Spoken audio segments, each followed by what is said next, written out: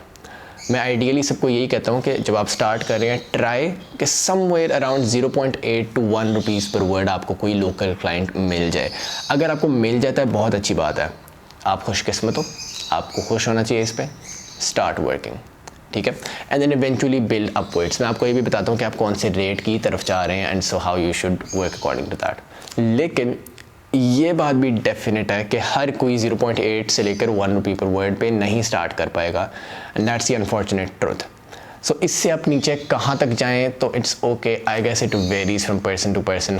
हर बंदे का अपना एक नज़रिया है, हर बंदे का अपना ओपिनियन है. मेरे ओपिनियन के मुताबिक अगर आपको बिल्कुल कोई काम नहीं मिल रहा and you want to start 0.6 rupees per word से स्टार्ट करना, 0.6 rupees per word and above is okay. अगर आप स्टार्ट करना चाह रहे हो, थोड़ा सा बर्दाश्त कर लो for a while and then eventually start growing and keep growing for a while.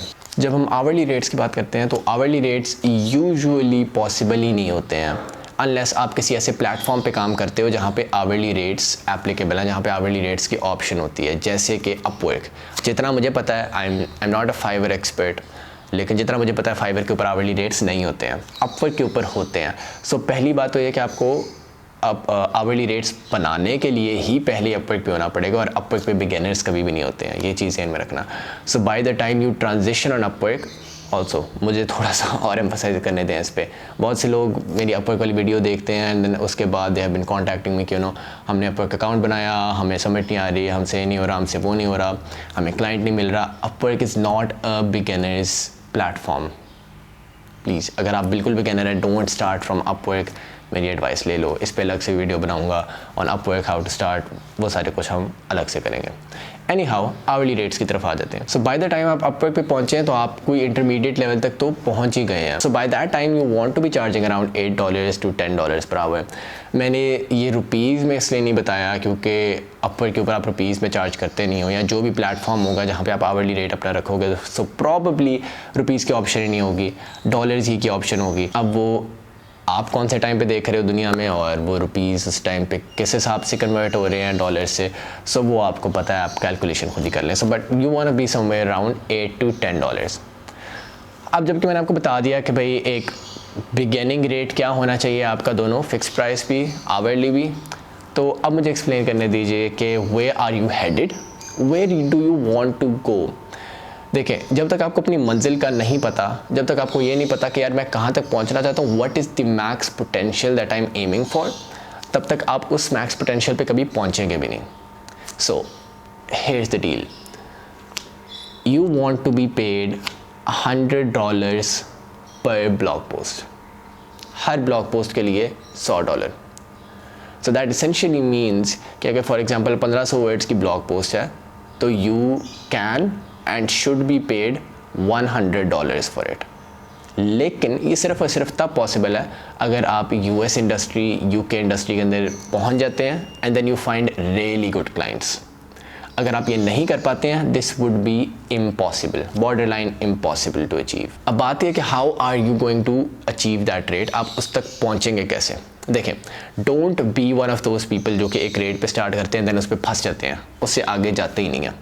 मुझे बहुत से लोग मिलते हैं that talk about you know हमारा इतने सालों का एक्सपीरियंस है और उसके बावजूद हमारा ये रेट है. और फिर मैं उनसे पूछता हूँ कि फिर one was the last time जब आपने एक्चुअली किसी जॉब पे अप्लाई किया था, एंड जैसे वो नहीं, वो तो कई महीनों पहले किया था आखिरी दफ़ा, ठीक है काम चल रहा है, एक रेगुलर क्लाइंट मिला हुआ है, तो देन रो किस बात पे रहे हो. You have to make conscious effort to grow. So that's the first point, you need to keep growing. That's the whole point of it. अगर आप आज 0.8 पे शुरू कर रहे हो तो मेरा आइडिया इज़ जनरली ये कि मैं हर 2 से 3 महीने बाद अपना रेट रिफ्रेश करता हूँ, बिकॉज आई नो कि मैं एक सफ़र में हूँ, मैं अपने इख्तिताम पे, अपनी मंजिल पे नहीं हूँ, मैं एक सफ़र में हूँ और वो सफ़र अभी आगे बहुत लंबा है, मैंने आगे और भी कहीं पॉइंट्स पर पहुँचना.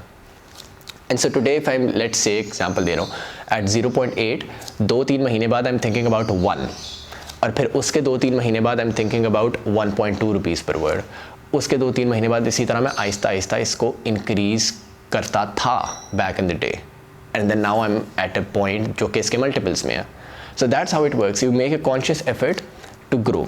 Secondly, you make a conscious effort to appear as a professional.